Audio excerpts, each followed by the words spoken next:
नमस्कार, मैं हूं विंग कमांडर राकेश कुमार प्राशर। दोस्तों, अगर मैं आपसे कहूं कि किसी भी क्षेत्र में भारत दुनिया में पहले स्थान पर है और उस क्षेत्र में दुनिया के 11% हिस्से का भागीदार है, तो क्या आप बहुत उत्साहित नहीं होंगे? लेकिन मुझे विश्वास है जो मैं आपको बताने जा रहा हूं उसके साथ आप उत्साहित नहीं, निराश होंगे।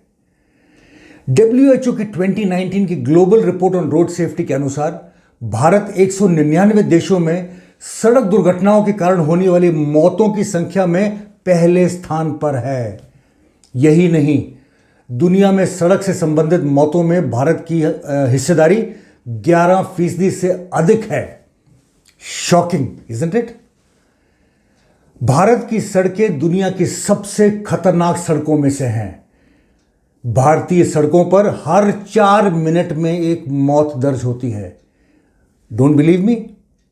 चलो, मैं आपको भारत सरकार की रोड एक्सीडेंट रिपोर्ट के आंकड़े देता हूं। सन 2000 से 2020 तक भारत में 81,49,079 रोड एक्सीडेंट्स दर्ज किए गए हैं, जिनमें 24,24,251 लोगों ने अपनी जान गंवाई है और 88,60,070 लोग घायल हुए हैं। सड़कों पर लगातार बढ़ती वाहनों की संख्या के कारण इन आंकड़ों में हर साल वृद्धि होती जा रही है। इस रिपोर्ट के अनुसार कैलेंडर वर्ष 2019 के दौरान देश में कुल 4,49,002 रोड एक्सीडेंट्स हुए, जिसके परिणाम स्वरूप 1,51,113 मौतें हुई और 4,51,361 लोग घायल हुए। सड़क हादसों में सर्वाधिक हिस्सेदारी ओवर स्पीडिंग की रही, जिसके कारण लगभग 67% लोगों की मौत हुई, जिसके बाद नंबर था गलत साइड पर गाड़ी चलाने का, जो 6% से अधिक मौतों का कारण बनी। अफसोस की बात है कि पिछले वर्ष की तरह 84% मौतें 18 to 60 साल के कामकाजी आयु वर्ग में हुई। दुर्भाग्य से अधिकांश दुर्घटनाएं और मौतें ऐसी स्थितियों के कारण हुई हैं जिन्हें आसानी से टाला जा सकता था। हालांकि 2020 के लिए आधिकारिक सरकारी एनुअल रिपोर्ट अभी सामने नहीं आई है, लेकिन अनुमान है कि साल 2020 में 1,32,000 लोगों ने सड़क दुर्घटनाओं में अपनी जान गंवाई है, जो पिछले 11 वर्षों में सबसे कम है। मुझे नहीं पता कि इन आंकड़ों पर खुश होना चाहिए या दुखी। क्यों? क्योंकि 2020 की अधिकांश अवधि या तो लॉकडाउन या पार्शियल लॉकडाउन की स्थिति में बीती थी। यहां तक कि मोटर व्हीकल एक्ट 2019, जिसे 1 सितंबर 2019 से लागू किया गया था, जिसमें यातायात उल्लंघन के लिए दंड में भारी वृद्धि की गई थी, से भी सड़क दुर्घटनाओं और मौतों की संख्या पर कोई महत्वपूर्ण प्रभाव नहीं पड़ा। यह सब साबित करता है कि सड़क दुर्घटनाएं bad attitude on the road का मामला है और इसे केवल फेट अर्थात भाग्य मानकर अनदेखा नहीं किया जा सकता है। कुछ सेकंड्स बचाने के लिए ट्रैफिक सिग्नल्स तोड़ना, अपनी सुविधा के लिए ट्रैफिक के नियम तोड़ना, हेलमेट नहीं पहनना या सीट बेल्ट नहीं लगाना आदि हमारे bad attitude on the road के संकेत हैं। If you look closely enough, you will see a set pattern of how people behave on the road. Peak hours के दौरान या जब पुलिसमैन तैनात होता है तो सड़क पर हमारा व्यवहार अलग होता है, और नॉन पीक आवर्स के दौरान या जब कोई पुलिसमैन तैनात नहीं होता है तो सड़क पर हमारा व्यवहार बिल्कुल अलग होता है। ऐसा क्यों? हमारा यह व्यवहार हमें बताता है कि हम वास्तव में अपने या दूसरों के जीवन को कितना महत्व देते हैं। चलिए अब कुछ ग्लोबल स्टैटिस्टिक्स की भी बात करें। दुनिया भर में हर साल 13 लाख से अधिक लोग सड़क संबंधी दुर्घटनाओं में अपनी जान गंवाते हैं, अर्थात हर 30 सेकंड्स में एक मौत। WHO के अनुसार सड़क दुर्घटना से संबंधित मौतें विश्व स्तर पर मौतों का 8वां सबसे बड़ा कारण है। सड़क दुर्घटनाओं में होने वाली मौतों में 54% पैदल चलने वालों, साइकिल चालकों और 2 पहिया चालकों की होती है। और 5 से 29 की उम्र के लोगों में मौत का सबसे बड़ा कारण सड़क दुर्घटनाएं हैं। चलिए इन सड़क हादसों के आर्थिक पहलू को भी देख लें।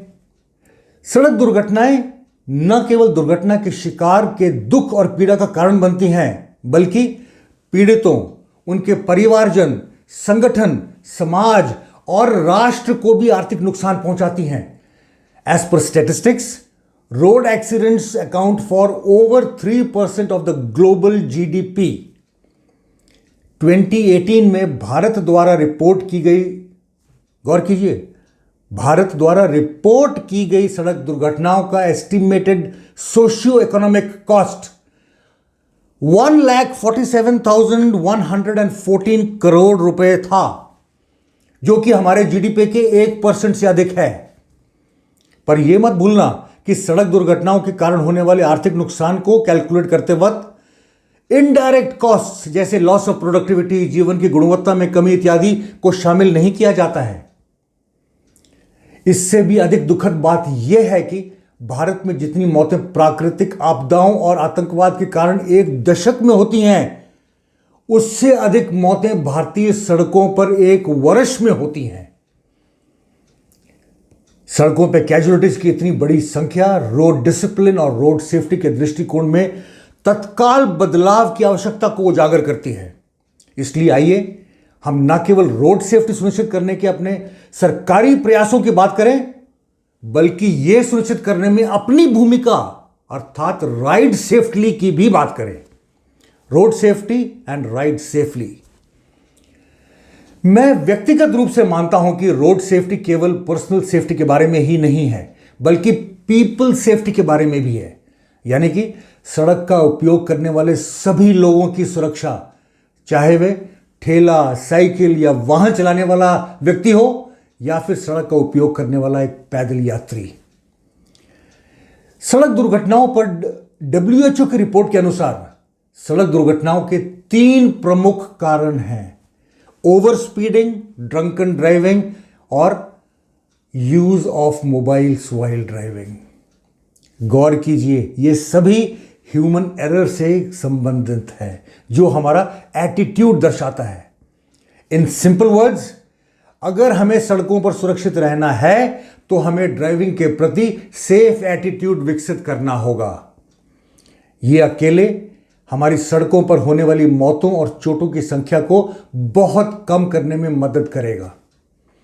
WHO की इसी रिपोर्ट के अनुसार 2 व्हीलर चलाते समय हेलमेट के सही उपयोग से मौतों को लगभग 42% तक कम कर सकते हैं, जबकि 4 व्हीलर चलाते समय सीट बेल्ट को उचित रूप से पहनने से मृत्यु के जोखिम को लगभग 50% तक कम किया जा सकता है।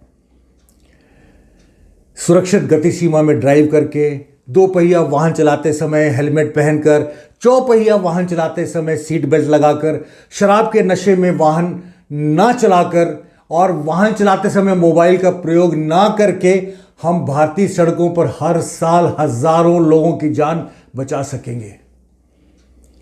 यदि हम सभी निर्धारित ट्रैफिक रूल्स एंड रेगुलेशंस का पालन करें, जैसे कि रेड लाइट जंप नहीं करना, स्पीड लिमिट का पालन करना, मोड़ लेने या चेंज करने से पहले सिग्नल का उपयोग करना, रॉन्ग साइड में ड्राइव ना करना, दूसरे रोड यूजर्स के प्रति कर्टसी दिखाना इत्यादि, तो हम अधिकांश दुर्घटनाओं को रोकने में सक्षम हो सकेंगे।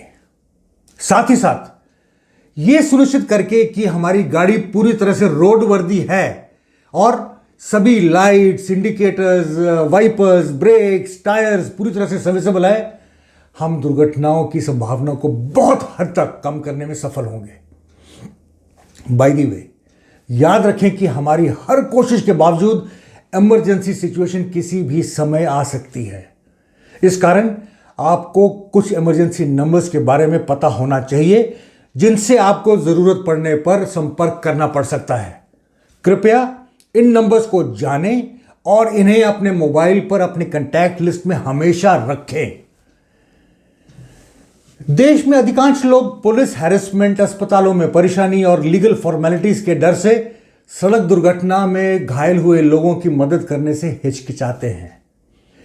किसी दुर्घटना की स्थिति में दुर्घटना पीड़ितों को 1 घंटे में मेडिकल असिस्टेंस सुनिश्चित करके आप 80% एक्सीडेंट विक्टिम्स के जीवन को बचा सकते हैं।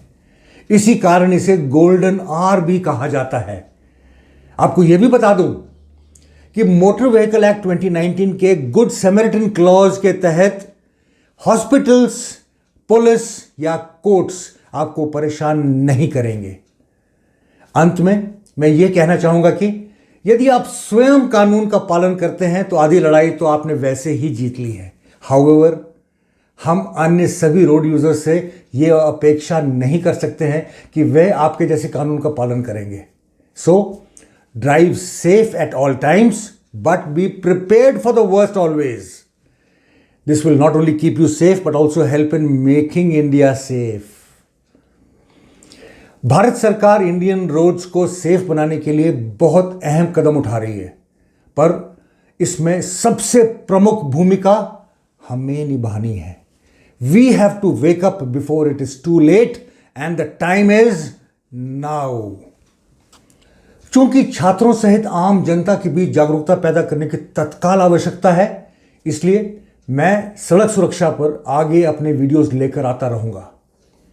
भारत को सुरक्षित बनाने के अपने मिशन के अनुरूप मैं स्कूल्स, कॉलेजेस, ऑर्गेनाइजेशंस और एनजीओज में रोड सेफ्टी ट्रेनिंग की किसी भी आवश्यकता के लिए बस एक कॉल दूर हूं। Drive safely. Remember, your family is waiting for you. नमस्कार, जय हिंद।